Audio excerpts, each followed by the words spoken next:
Relationship advice. I, 23 female, was violated earlier this year. My boyfriend, 23 male, of 9 years refuses to have intimacy with me and I think he is going to break up with me.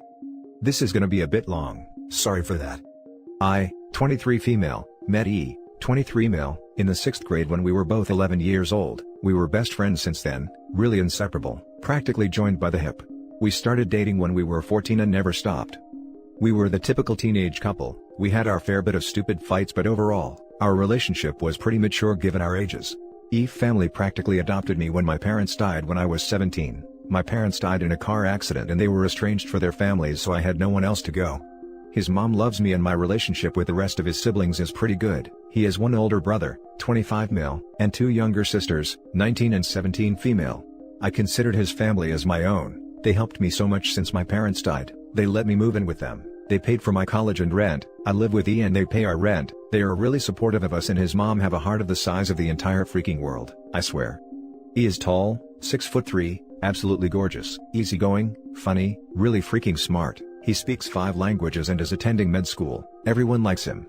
Me on the other hand, I'm pretty common. I would give myself a 7/10 on a good day. Despite all that, he was always jealous and insecure about me. He is absolutely terrified of me cheating on him. His aunt cheated on his uncle who later ended himself. They were really close and it gave him some severe mental scars. Given that he was always a bit controlling of me hanging around with male friends and make me promise him that I would never cheat on him 1,000 times. Earlier this year in February, I started spending a bit of more time with my friends and as a result, I wasn't spending much time with him. This started our biggest argument so far. He argued that I was prioritizing my friends, male friends specifically. He tried to make me cut one of my closest friends that he didn't like. I wasn't going to do that and we ended screaming at each other. This led to a day that I was supposed to go to a party with my friends at night. He asked me to not go there because my friend was going to be there. I told him no. Before I left, he told me that he was feeling sick. He told me that he was feeling a headache and a slight fever. He asked me to stay home and order some food and watch a movie with him. We started to argue. He screamed at me and I left. I am going to try to make this short and not graphic. I meet with 3 of my friends there, drink more than I should, got really drunk, went to lay down in one of the rooms in the house that the party was happening, fell asleep, and woke up with my 3 friends violating me. I was able to scream and one girl who was in the bathroom heard me and came to help me. Soon other people started showing up and, in the end, the guys who did it were beaten up, close to death. I was taken to a hospital after that. 2 of the guys are in jail right now and the other was able to dodge prison because he didn't have taken his turn yet. To say that this whole thing messed me up is an understatement. I was diagnosed with depression and PTSD. It was bad, really freaking bad. I started having this panic attacks where I couldn't breathe and the only thing that made me feel better was E. If he was there, I didn't have any panic attacks, but if you leave for more than 30 minutes, now is a bit better. I am able to be away from him for about 7 to 8 hours without feeling terrified. I started to freak out. It was probably one of the few people who were grateful for the lockdown. LOL. A mix of obsessive attachment with anxiety, my therapist said. He was my goddamn hero. He cooked for me, made sure that I was eating, made sure that I was taking my meds, drove me to my therapist and psychiatrist appointments. He started showering with me, because it was the only way that I was comfortable being nude. Don't ask me to explain why. He held me down when I started sobbing at random moments of the day. I used to have night terrors, and the only way to this day I can fall asleep, is with my head on his chest. He is the only person who makes me feel safe. Basically he and his family. His mom helped us a lot. She was the one who delivered groceries to our apartment. Because he couldn't leave or else I started to panic, were the ones responsible for me not ending myself. Our life was pretty good before the incident. We lost our first times to each other when we were 16 and we were each other's firsts and only in everything, even kissing. He has an insane high libido. For him, we could do it 7 times a day and he could keep up for hours, but we normally did once or twice a day and I always blew him at least once a day. He always pressured me a bit for more and was always hurt when I refused, but overall, our bedroom life was pretty healthy. After the thing, he never, ever, mentioned or tried to initiate or any type of thing like that. I started to feel comfortable with kissing him around the end of August, but he only gave me short pecks and he didn't seem to enjoy them. These days, when I try to give him a more elaborate kiss, he pulls away. In the middle of September, I was finally feeling good enough with myself to have sex again. I put on some fancy lingerie and tried to initiate, but once he saw what I was trying to do, he pulled away. Gave me a kiss on the forehead, said that he was tired and went to sleep. This doesn't sound like a big deal, but it is. Ever since we did it for the first time 7 years ago, he never shot me down when I tried to initiate, not even once. And the longest time that we spent without having sex was 4 days. Before the whole thing, obviously. Every time that I tried to initiate, he always gave me an excuse. He was not in the mood, He was tired, he was busy, and like I said before, he has the libido of a porn star, and I caught him pleasuring before, so that didn't change. My twisted mind thought he was cheating on me, even though that the max time that he spent away from me in these days is for about 4 or 5 hours. So yesterday, I snooped through his phone. Yes, after all the things he has done for me I did this. Yes, I am a horrible girlfriend, and he wasn't cheating on me, but I find out something that I honestly don't know if it's better or worse than cheating. He was talking to his older brother about us. The main facts that I discovered were this. That he blames himself for letting me go to that party. That every time I try to initiate, the only thing he is able to think is the other 3 guys being inside me, and how wrong the thought of other guys being inside of me made him feel sick. That how our special thing for us was lost. The special thing is that we lost our first to each other and never had us with anyone else. He used to say that in the future he will brag to our future grandchildren about how in the age of hookups we only did it with each other. This may seem dumb, but it was something that he was really proud of, because he is really romantic in that sense, and his parents were each other's onlys and they were pretty much the perfect couple. That before the incident he bought a ring and was going to propose to me, but he feels like he started to see me more like one of his sisters and that the lust that he had for me now feels like fraternal love. His brother responded that he had to suck it up and stay with me at least until I get totally healed. He said to him that he wasn't sure if I was going to heal completely. I read all these things last night Reddit and I really don't know what to do. The thought of not being with him makes me feel terrified. We were supposed to grow old together, he had our whole life planned already, we even discussed baby names. He is absolutely perfect and I don't want to lose him. I have a therapy appointment next Monday, but I don't think I'm able to keep this to myself until then. I'm really desperate here, any advice is really appreciated. Sorry for the long post, I feel like I needed to vent a little. Now for the top advice. Tell him what you saw and talk to him. I am sorry for what you have gone through, and what you will go through, because he is likely on his way out. I had a buddy whose girl went through something quite similar. He was simultaneously angry for failing to protect her, and angry that she put herself in danger despite his request not to go on the skiing trip. They tried couples counseling. It did nothing for them but might for you.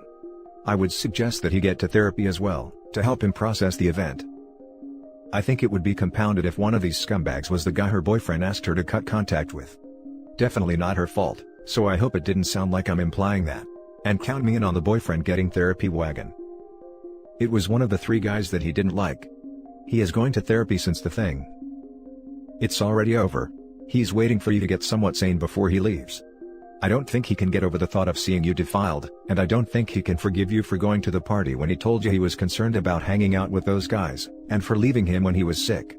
I hate to break it to you, and I feel terrible about what happened to you, but I don't think he is your boyfriend any longer. He is your caretaker, for a bit. Then, he will be somebody you used to know. Damn, you made me realize something about what's happened to me before. My ex openly cheated on me while I was almost dying. Made me plea not to do it. After the breakup and everything, the person she ran to was violent with her. Nothing can ever change the hurt and I moved on. I helped her for a bit, because I loved her kids a lot, but I was never going to be back with her no matter what. This is a tiny bit of the full story, but yeah, you're right. Sometimes, decisions have unintended permanent consequences. I don't have any advice for you, but I just want to say that I am so sorry this happened to you. Please know that this was not you or your boyfriend's fault, and I hope someone on Reddit can guide you guys in the right direction. Thank you. Now for the last story. I was violated and got pregnant. My 26 female boyfriend, 30 male, is changing his mind about the baby. I won't go into details about the titular incident, but I'll have sole custody of the baby. I'm now about 35 weeks pregnant, so, real 11th hour stuff here. My boyfriend and I have been together nearly 3 years. When we first found out I was pregnant, we hoped that the baby could be his, but a test proved it was not. I was early enough at that point to terminate, and I considered it, but my boyfriend said that he wanted to be there for me and the baby, and that he was ready for this, if I was ready too. I told him to take some time to think it over, and after a few weeks, he told me he was certain that this was what he wanted. Now he's changing his mind. I'm about 95% sure this is related to his family, as he went to see them in person for the first time in months last weekend. He had to tell them about the nature of the conception, as the baby won't look like him. He came back Sunday night. I asked how it went, as he'd been ignoring my texts, but he just said he wanted to go to bed and we'd talk in the morning. Monday morning, there was no talk, and when I went to kiss him, he pulled away. It's now Thursday and our conversation all week has been limited to me asking questions and him giving one-word responses. Then earlier today some baby furniture arrived. I started putting it together. Then my boyfriend came home and I asked him to help. He said, "Your kid, do it yourself." I asked where that came from, as he's been saying this is our baby for months now. He said, well, it's not our baby, is it? I asked if we could talk about this, but he said he has to get some work done and we'll talk in the morning, and then he shut himself in the office. I made dinner, asked him if he'd eat with me, and he said he'd take his meal in the office. I brought it in and asked him if he'd come to bed, and he said he was going to sleep in the office tonight. There's a sofa. I walked past about 20 minutes ago and heard snoring.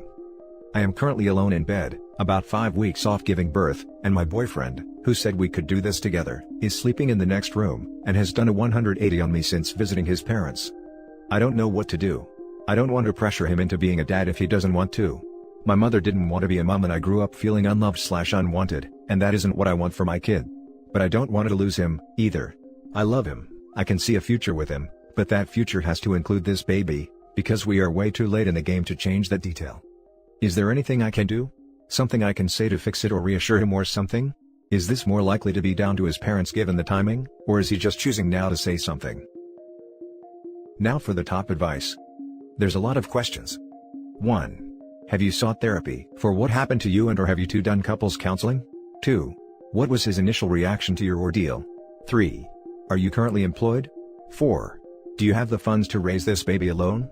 5. You also mentioned that your future has to include the baby. Why? 1. I had some therapy at the time. No couples counseling, though I have suggested it. 2. He was worried for me. Made sure I was alright, helped me with the legal case, nearly fought the guy who did it. 3.